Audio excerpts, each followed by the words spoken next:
नमस्कार दोस्तों, स्वागत है आप सब लोगों का आरपीएससी एग्जाम्स यूट्यूब चैनल पर। साथियों, विराम चिन्ह का टॉपिक भी हिंदी में ऐड किया गया है और ये टॉपिक कितना इम्पोर्टेंट है साथियों, मैं आपको बताना चाहूँगा कि देखिए यूनिट नंबर 3 में इसको ऐड किया गया है। हिंदी में जो यूनिट नंबर 3 है उसमें इस टॉपिक को ऐड किया गया है। उस यूनिट नंबर 3 में पहले सिर्फ 2 टॉपिक ही आपके थे। एक तो था आपका लोकोक्ति वाला, ठीक है, एक तो लोकोक्ति मुहावरे वाला था और दूसरा आपका एक टॉपिक था वाक्य वाला। तो लगभग 2-3 प्रश्न इससे आते थे और 2-3 प्रश्न इससे आते थे। इस प्रकार से 5 प्रश्न बन जाया करते थे यूनिट नंबर 3 में। अभी इनमें एक टॉपिक और ऐड किया गया है विराम चिन्ह का। तो निश्चित तौर पे साथियों आपको 1 या 2 प्रश्न इस टॉपिक में से 100% देखने को मिलेंगे। और साथियों, अगर आप ये पूरा वीडियो देखते हो तो ये 1 या 2 नंबर आपके हिंदी में कहीं नहीं जाएंगे। हिंदी साथियों बहुत ही स्कोरिंग सब्जेक्ट है रीट के लिए। हिंदी में मेरे 30 में से 29 अंक आए थे और मेरी सफलता में मील का पत्थर साबित हुई थी हिंदी। तो मैं आपको बोलना चाहूँगा साथियों, इसको जो है ज़रा गौर से देख लीजिएगा वीडियो को। हिंदी के जितने भी टॉपिक मैंने करवाए हैं बहुत ही अच्छे प्रकार से करवाए हैं, आपको निश्चित रूप से आपको बेनिफिट होगा। और इनके जो नोट्स हैं वो जैसे ही ये आपका टॉपिक कंप्लीट होता है तो हिंदी के सारे टॉपिक्स जो नए टॉपिक्स जुड़े हैं वो और पुराने वाले जो टॉपिक्स हैं वो मैं आपको करवा चुका हूँ, नए टॉपिक्स भी करवा चुका हूँ। और आज अपना हिंदी का पूरा मैटर संपन्न हो जाएगा। उसके बाद इसके जो नोट्स की PDF है वो आपको इंस्टा मोजो स्टोर पर मिल जाएगी और उसके लिए मैं पहले वीडियो आपके लिए बना दूंगा कैसे डाउनलोड, कहाँ से क्या करना है। इसके अलावा आप साइकोलॉजी और संस्कृत के नोट्स लेना चाहो तो ले सकते हो, वो अपलोडेड हैं पहले से इंस्टा मोजो स्टोर पे, लिंक आपको डिस्क्रिप्शन बॉक्स में मिलेगा। चलिए साथियों, शुरू कर लेते हैं विराम चिन्ह के टॉपिक को। तो विराम चिन्ह का जो शाब्दिक अर्थ होता है साथियों वो क्या होगा? ठहराव, यानी कि एक प्रकार से वाक्य या बोलते समय अब एक बार रुकना, ये क्या है? विराम लेना, विराम चिन्ह या ठहराव। ठीक है, एक व्यक्ति अपनी बात कहने के लिए, उसे समझाने के लिए, किसी कथन पर बल देने के लिए, आश्चर्य आदि भावों की अभिव्यक्ति के लिए कहीं कम समय के लिए तो कहीं अधिक समय के लिए ठहराता है, ठीक, ठहरता है, सॉरी, है ना। भाषा के लिखित रूप में उक्त ठहरने के स्थान पर जो निश्चित संकेत चिन्ह लगाए जाते हैं उन्हें विराम चिन्ह कहते हैं। ये एक सिंपल सी डेफिनेशन है। विराम चिन्ह के प्रयोग से भाषा में स्पष्टता आती है और भाव समझने में सुविधा होती है। यदि विराम चिन्हों का भी उचित प्रयोग न किया जाए तो अर्थ का अनर्थ भी हो सकता है। उदाहरण दे रखा है, देखो, रोको मत जाने दो। ठीक है, रोको मत जाने दो, यानी कि उसको रोको, जाने मत दो उसको। दोबारा आपने बोला रोको मत जाने दो, यानी कि उसे रोकना नहीं है, जाने देना है। तो एक बार रोको के बाद में पूर्ण विराम अल्प विराम लगा, इसका मतलब उसको अपने क्या कहा? रोको, ठीक है, मत जाने दो, इसका मतलब है कि उसे रोक लो, जाने मत दो। और रोको मत के बाद विराम चिन्ह लगा, इसका मतलब अल्प विराम लगा, इसका मतलब क्या साथियों? रोको मत, अब रुका है। ठीक है, रोको मत यानी कि उसको रोकना नहीं, उसको जाने दिया जाए। तो साथियों इतना फर्क पड़ता है विराम चिन्हों का, तो इसी के ऊपर अपन डिस्कस करेंगे। और प्रश्न कहीं किसी भी प्रकार से आ सकता है, एक वाक्य जिसमें गलत विराम चिन्ह लगे हुए आ सकते हैं, सही विराम चिन्ह वाला वाक्य आपसे पूछा जा सकता है। तो पढ़ना जरूरी है और एक आधा प्रश्न निश्चित तौर पे इसमें मिलेगा। अब देखिए, कुछ विराम चिन्ह हैं हिंदी में, जितने भी हैं सारे हैं यहाँ पे। पहला आपका अल्प विराम, जिसको अपन इस प्रकार एक कोमा से डिनोट करते हैं। दूसरा अर्धविराम, देखिए इनका प्रयोग कैसे होता है ये भी बताऊंगा, लेकिन एक बार चिन्ह देख लीजिए। अर्धविराम एक डॉट और इसके नीचे इस प्रकार से। अपूर्ण विराम, जिसको अपन अनुपात वाला निशान बोलते हैं। पूर्ण विराम बिल्कुल खड़ी डंडी। प्रश्न सूचक शब्द संबोधन और विस्मयादि बोधक दोनों इस प्रकार से होंगे, एक प्रकार से आपके ना अवतरण चिन्ह या उद्धरण चिन्ह या उप विराम चिन्ह। ठीक है, ऊपरी विराम चिन्ह, इनको ये 2 प्रकार के होते हैं। इकारा, इकारा में जिस प्रकार में डॉट इस प्रकार से है वाक्य में, ठीक है, बीच में कुछ लिखा हो। और दोहरा विराम यानी इस प्रकार इन्वर्टेड कॉमा में बंद हो, वो दोहरा विराम चिन्ह होता है। इसके अलावा 9 नंबर का आपका निशान है योजक चिन्ह या समास चिन्ह, योजक चिन्ह या समास चिन्ह, तो ये इस प्रकार से रहेगा। निर्देशक चिन्ह या निदेशक चिन्ह, ये लंबी लाइन होती है। विवरण चिन्ह, ये इस प्रकार से जो वो विवरण चिन्ह होता है आपका। हंस पद चिन्ह, ये यहाँ पे दे नहीं रखा, बाकी इस प्रकार से होता है।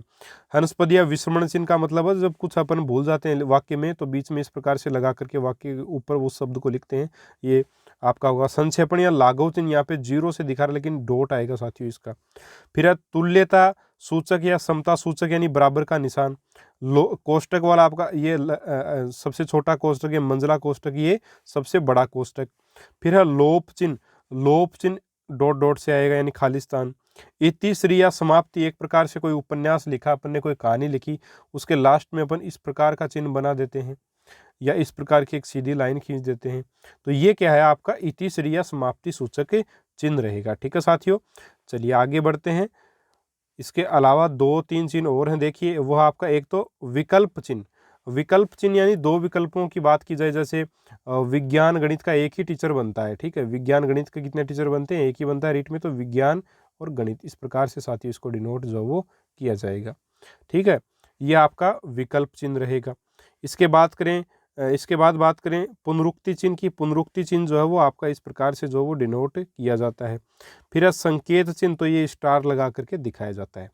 चलिए साथियों, अभी स्टार चिन्ह का मतलब देखिए, संकेत चिन्ह, कोई वाक्य लिखा हुआ हो और उसके ऊपर इस प्रकार से डॉट कर दिया जाए, तो यहाँ पे फिर नीचे ही नीचे अपने पेज के नीचे ही नीचे अपने को क्या देखने को मिलता है? स्टार का क्या अर्थ, स्टार का अर्थ क्या है वो अपने को बताया जाएगा। ठीक है साथियों, तो इस प्रकार के ये चिन्ह जो हैं वो आपके होते हैं, और ये 20 चिन्ह आपको निश्चित रूप से ध्यान में रखने साथियों, परीक्षा में बिल्कुल निश्चित रूप से आ सकते हैं, और 1-2 प्रश्न तो आपको निश्चित तौर पे इसमें से देखने को मिलेगा। सबसे पहले बात करें अल्प विराम की, तो देखिए साथियों इसको इस प्रकार से डिनोट किया जाता है, छोटी सी कोमा। तो कहाँ कहाँ करते हैं? देखिए, वाक्य के भीतर एक ही प्रकार के शब्दों को अलग करने में जैसे एक बार फिर से पढ़ते हैं कि वाक्य के भीतर एक ही प्रकार के शब्दों को अलग करने में, जैसे राम ने आम, अमरूद, केले आदि खरीदे। तो आम, अमरूद, केले जो हैं वो क्या है? एक प्रकार से फल हैं सारे के सारे। तो यहाँ पे आम को अलग करने के लिए आम के आगे लगा दिया, अमरूद को अलग करने के लिए अमरूद के आगे लगा दिया, और केले यहाँ पे उस आम कोमा अमरूद कोमा केले आदि खरीदे गए। ठीक है, जो भी है इस प्रकार से इसका उपयोग करते हैं एक ही प्रकार के शब्दों को अलग अलग करने के लिए। दूसरा, वाक्य के उपवाक्यों को अलग करने में, जैसे हवा चली कोमा पानी बरसा और ओले गिरे। हवा चली, ये मौसम के, भाई एक ही प्रकार के शब्द हो गए, ये भी मौसम के प्रकार हो गए। हवा चली कोमा पानी बरसा, ठीक है, और कोमा ओले गिरे कोमा बारिश आई, ऐसे भी हो सकता है। लेकिन यहाँ पे एक प्रकार से क्या है, देखिए 3 ही बार है, तो एक बार आपका लगेगा हवा चली कोमा पानी बरसा। अब यहाँ कोमा नहीं आएगी, क्यों नहीं आई? क्योंकि सिर्फ आगे दे रखा है ओले गिरे, तो और आ गया तो कोमा नहीं आएगा। ठीक है साथियों, अल्प विराम नहीं लगेगा। उम्मीद है आप इस चीज़ को समझे होंगे अच्छे से।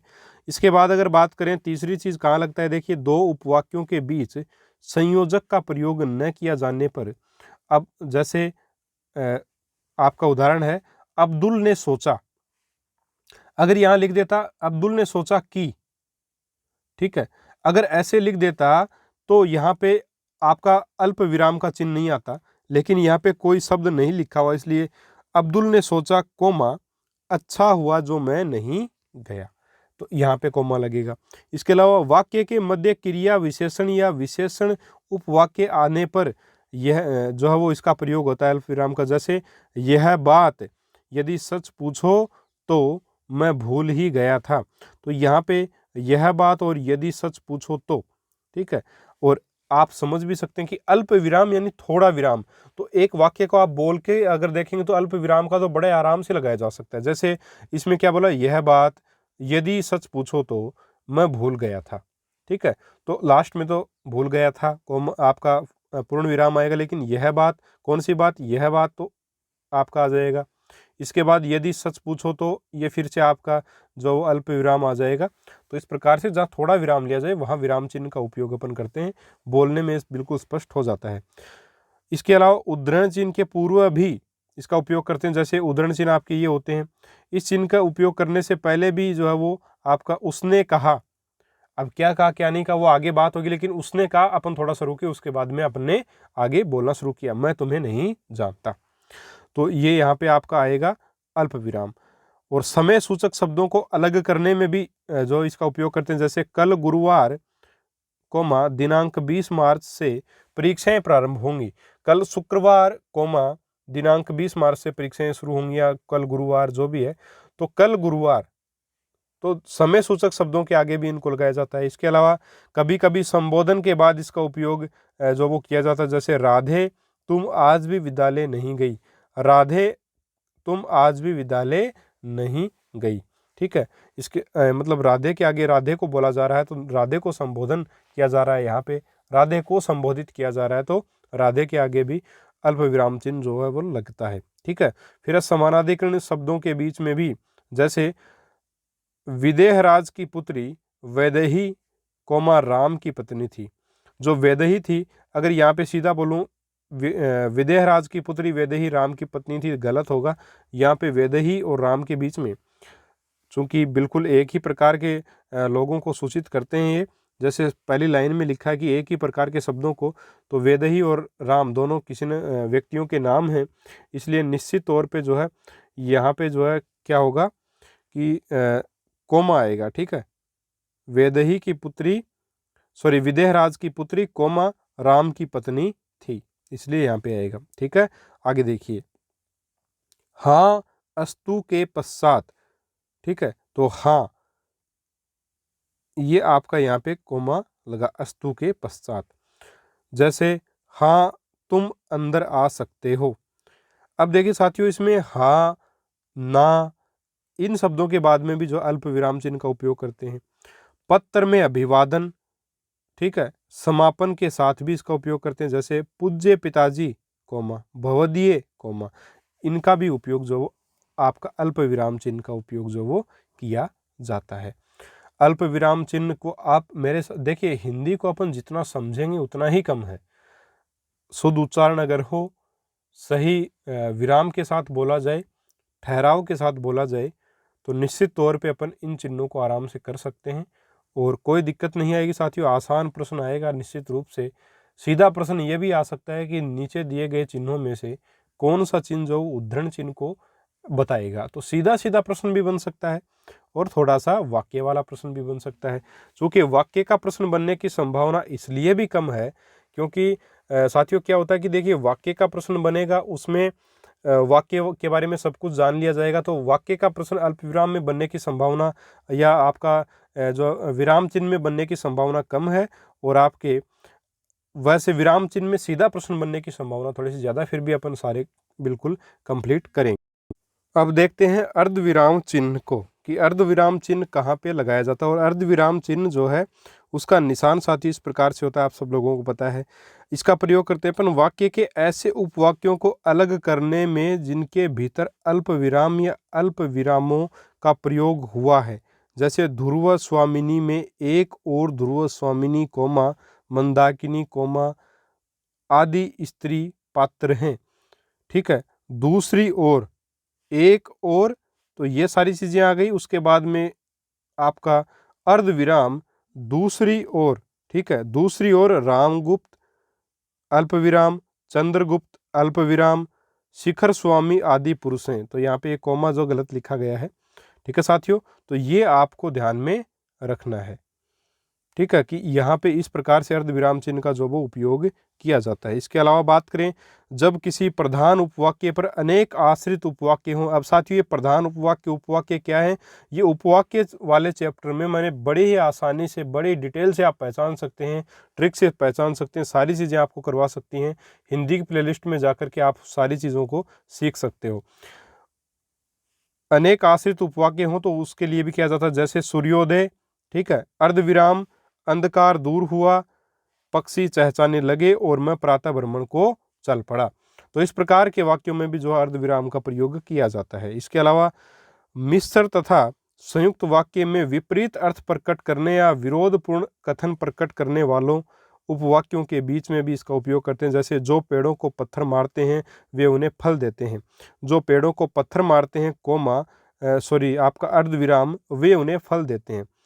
इसके अलावा साथियों, मिश्र तथा संयुक्त वाक्य जो हैं विपरीत अर्थ प्रकट करें, विरोधाभासी अर्थ प्रकट करें, तब इनका उपयोग करते हैं। तो मिश्रित और संयुक्त वाक्य में क्या पहचान है, क्या नहीं है, सारी बातें बहुत डिटेल से आपको बताई हुई हैं वाक्य वाले चैप्टर में। तो वाक्य का चैप्टर अगर आपको नहीं आता तो अल्प विराम में आपको समस्या आएंगी। अगर वाक्य वाला चैप्टर आपको आता है अच्छे से, तो आप बड़े ही आराम से इसको कर पाओगे। और बहुत ही शानदार ट्रिक से मैंने उनको आपको समझाया था कि किस प्रकार आप समझ सकते हैं कि कौन सा मिश्रित उपवाक्य है, कौन सा आपका साधारण और कौन सा जो आपका संयुक्त वाक्य है। सारी बातें आपको बताई हुई हैं। चलिए साथियों, आगे देखिए, अपूर्ण विराम। ठीक है। अपूर्ण विराम चिन्ह क्या होता है, देखिए अपूर्ण विराम, इसमें समानाधिकरण उपवाक्यों के बीच जब कोई संयोजक चिन्ह न हो तो इसका उपयोग जो वो किया जाता है अपूर्ण विराम चिन्ह का। अब देखिए अपूर्ण विराम का एक दो एग्जाम्पल भी है, छोटा सवाल बड़ा सवाल, तो बीच में अपूर्ण विराम का गया। इसके अलावा परमाणु विस्फोट, और उसके बाद में आपका चिन्ह आ गया और मानव जाति का भविष्य, तो इस प्रकार इस चिन्ह का उपयोग अपन करते हैं। इसके अलावा बात की जाए आपके पूर्ण विराम चिन्ह की, तो पूर्ण विराम साथियों जैसे वाक्य समाप्त होता है उसके बाद होता है, तो बिल्कुल आसान है कि साधारण कोमा मिश्र या संयुक्त वाक्य की समाप्ति पर, देखिए यहाँ लगा हुआ है, जैसे मजीद खाना खाता है, राम पढ़ता तो अवश्य उत्तीर्ण होता, जैक्सन पढ़ेगा किंतु जूली खाना बनाएगी, ये सारे के सारे पूर्ण विराम आएंगे। इसके अलावा अप्रत्यक्ष प्रश्नवाचक वाक्य के अंत में पूर्ण विराम ही लगता है, जैसे उसने बताया नहीं कि वह कहाँ जा रहा है। ठीक है, तो कहाँ जा रहा है इससे ये नहीं कि प्रश्नवाचक चिन्ह बन जाएगा, गलत हो जाएगा साथियों। यहाँ पे क्या बोला जा रहा है कि उसने बताया नहीं कि वह कहाँ जा रहा है, तो ये एक प्रकार से प्रश्नवाचक वाक्य जो जरूर है अप्रत्यक्ष रूप से, तो अप्रत्यक्ष रूप से हो तो अपन प्रत्यक्ष निशान नहीं लगा सकते प्रश्नवाचक का, यहाँ पर भी पूर्ण विराम ही लगेगा। इसके अलावा काव्य में दोहा, सोरठ, चौपाई के चरणों के अंत में जो है वो इसका उपयोग करते हैं, जैसे रघुकुल रीत सदा चली आई, प्राण जाए पर वचन न जाई, तो यहाँ पर भी इसका उपयोग किया जाता है और यहाँ पर भी साथ ही पूर्ण विराम चिन्ह जो है वो आएगा। विशेष देखिए अंग्रेजी तथा मराठी के प्रभाव के कारण कतिपय विद्वान केवल बिंदी अंग्रेजी का फुल स्टॉप का प्रयोग करने लगे हैं, किंतु हिंदी की प्रकृति के अनुसार खड़ी पाई का ही प्रयोग किया जाना चाहिए। सही बात है, कुछ लोग जो है इस प्रकार से आगे डॉट लगा देते हैं और ये डॉट जो वो सही नहीं होता, पूर्ण विराम का निशान नहीं है। हिंदी में पूर्ण विराम जो है वो डॉट नहीं होगा, वो आपका एक प्रकार से खड़ी पाई ही रहेगी, यानी खड़ी डंडी जो है वही रहती है। ठीक है, तो ये आपको थोड़ा सा ध्यान में रखना है। प्रश्न सूचक सब लोगों को पता है कि अगर प्रश्न पूछा जा रहा है सीधा सीधा कि तुम कहाँ रहते हो, उसकी पुस्तक किसने ली, राम घर आया या नहीं, इस प्रकार के प्रश्नों में सीधा प्रश्न जहाँ पूछा जाए प्रश्नवाचक चिन्ह का उपयोग जो वो किया जाता है। एक ही वाक्य में कई प्रश्नवाचक उपवाक्य हों और सभी एक ही प्रधान उपवाक्य पर आश्रित हों, तब प्रत्येक उपवाक्य के अंत में अल्प विराम का प्रयोग करने के बाद सबसे अंत में प्रश्नवाचक चिन्ह का उपयोग करते हैं। जैसे गोविंद क्या करता है, कहाँ जाता है, कहाँ रहता है, या तुम क्यों जानने की इच्छुक हो, तो गोविंद क्या करता है कोमा, कहाँ जाता है कोमा, कहाँ रहता है कोमा, यह तुम क्यों जानने की इच्छुक हो, उसके बाद जो है वो आपका प्रश्नवाचक चिन्ह जो है वो आएगा। ठीक है साथियों, चलिए आगे बढ़ें। संबोधन चिन्ह, संबोधन चिन्ह में एक प्रकार से इसको विस्मयादि बोधक चिन्ह भी अपन बोलते हैं, दोनों एक ही प्रकार से यूज में होते हैं। जब किसी को संबोधित करते हो या किसी की बात को सुनकर के विस्मय अपने को हुआ हो, जब किसी को पुकारा या बुलाया जाए, जैसे हे प्रभा, मोहन इधर आओ, अब जीवन हे प्रभु अब यह जीवन नौका तुम्ही से पार लगेगी, मोहन इधर आओ, तो ये संबोधन वाला जो है मतलब किसी को पुकारा जाए या बुलाया जाए, तो भगवान को पुकारा जा रहा है और मोहन को बुलाया जा रहा है, तो इसके लिए भी जो है संबोधन चिन्ह का उपयोग जो वो किया जाएगा।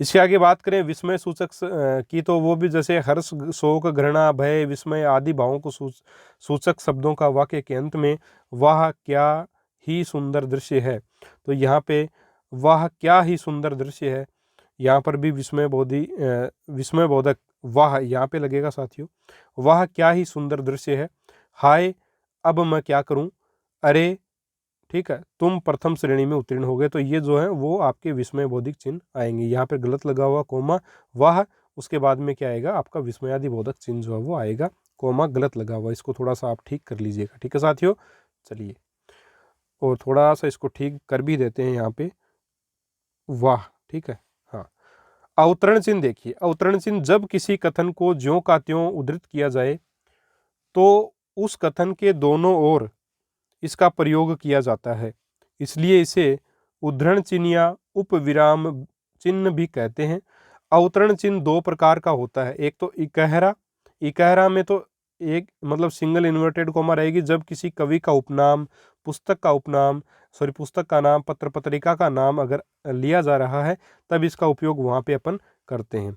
जैसे अगर अपन देखें कि रामधारी सिंह दिनकर ओज के कवि हैं, ठीक है, रामधारी सिंह दिनकर ओज के कवि हैं, तो यहाँ पे दिनकर को देखो इस प्रकार से बंद किया जाएगा।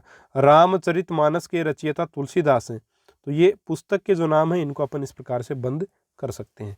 इसके अलावा दोहरा कहाँ पे यूज किया जाएगा, जैसे वाक्यांश को ही उद्धृत कर दिया जाए, यानी किसी व्यक्ति ने कोई कथन बोला, उस कथन को करने के लिए इन्वर्टेड कोमा का उपयोग करते हैं। जैसे महावीर ने कहा कोमा, यहाँ पे कोमा आएगा, उसके बाद आपका जो है वो ये जो चिन्ह आपका आ जाएगा, डबल इन्वर्टेड कोमा यहाँ पे आ जाएगी। ठीक है साथियों, तो आगे देखते हैं योजक चिन्ह। योजक चिन्ह दो शब्दों को जोड़ने के लिए जैसे द्वंद्व और तत्पुरुष समास में होता है, जैसे सुख दुख, माता पिता, प्रेम सागर, पात पात, डाल डाल, धीरे धीरे, भरत सा भाई, यशोदा सी बहन। इन तुलनावाचक शब्द सा सी से के पहले भी इसका उपयोग जो वो होता है। अक्षरों में लिखी जाने वाली संख्याओं और उनके अंशों के बीच एक इकाई, एक तिहाई, एक चौथाई, इन शब्दों के जैसे एक तिहाई में एक और तिहाई के बीच में इसका उपयोग होता है। तो अक्षर में लिखी जाने वाली संख्याओं और उनके अंशों के बीच भी इसका उपयोग जो वो योजक चिन्ह का उपयोग करते हैं। फिर निर्देशक चिन्ह, जैसे नाटकों के संवाद होते हैं, जैसे किसी व्यक्ति का नाम मनसा है, किसी व्यक्ति का नाम मणिलाल है। मनसा, उसके आगे उसकी जो भी डायलॉग है, उस डायलॉग और मनसा के नाम के बीच में ये जो चिन्ह है ये आपका निर्देशक चिन्ह है कि ये निर्देश करता है या निर्देश कर रहा है कि मनसा को ये लाइन बोलनी है, मणिलाल को ये लाइन बोलनी है क्या। ठीक है। दूसरा कब करते हैं, जब परस्पर संबंध या समान कोटि की कई एक वस्तुओं का निर्देश किया जाए। जैसे काल 3 प्रकार के होते हैं, फिर निर्देशक चिन्ह आ जाएगा भूतकाल, वर्तमान काल, भविष्यत काल। इसके अलावा बात करें यदि आज पिताजी जीवित होते, ठीक है, इसके बाद आपको जो है निर्देशक चिन्ह आएगा, ये एक ही होगा साथियों, यहाँ बहुत सारे लगे हुए हैं। पर अब जब वाक्य के भीतर कोई वाक्य जो है वो लाया जाए, वाक्य के भीतर कोई वाक्य लाया जाए तब भी इसका उपयोग करते हैं। जैसे महामना मदन मोहन मालवीय, ईश्वर उनकी आत्मा को शांति दे, भारत की महान विभूति थे। तो इस प्रकार से भी वाक्य जब हो तो वहाँ पे आपके निर्देशक चिन्ह का उपयोग जो वो किया जाता है। देखिए साथियों, ये जो चिन्ह वाले टॉपिक हैं इनको आप अगर यहाँ से डिटेल से पढ़ोगे थोड़ा ध्यान से, तो हो सकता है यहाँ से भी आपको सीधा का प्रश्न देखने को मिल जाए। इसके अलावा बात करें विवरण चिन्ह की, तो विवरण चिन्ह क्या होएगा, देखिए जब किसी कही हुई बात को स्पष्ट करने या उसका विवरण प्रस्तुत करने के लिए वाक्य के अंत में इसका उपयोग करते हैं। जैसे पुरुषार्थ 4 हैं और फिर विवरण चिन्ह, धर्म, अर्थ, काम और मोक्ष। निम्न शब्दों की व्याख्या कीजिए, सर्वनाम, विशेषण। तो यहाँ पे व्याख्या कीजिए और सर्वनाम के बीच में जो आपका जो विवरण चिन्ह आ जाएगा। हंस पद, यानी कोई वाक्य अपन लिख रहे हैं और बीच में कुछ भूल गए, तो भूले हुए को लिखने के लिए, जैसे मुझे आज जाना है, अपन अजमेर लिखना भूल गए तो बीच में इस प्रकार से लगाएंगे, ऊपर लिखेंगे अजमेर। ठीक है। फिर संक्षेपण चिन्ह, तो साथियों ये डॉट से आएगा, जीरो नहीं होना चाहिए मेरे हिसाब से। चलिए देखते हैं आगे इसके एग्जाम्पल। इसे लाघव चिन्ह भी कहते हैं। ठीक है, इसको क्या कहते हैं साथियों, लाघव चिन्ह भी कहते हैं। अतः किसी बड़े शब्द को संक्षिप्त रूप में, संक्षेपण चिन्ह को लाघव चिन्ह भी कहा जाता है, यानी संक्षिप्त करने के लिए इसका उपयोग किया जाता है।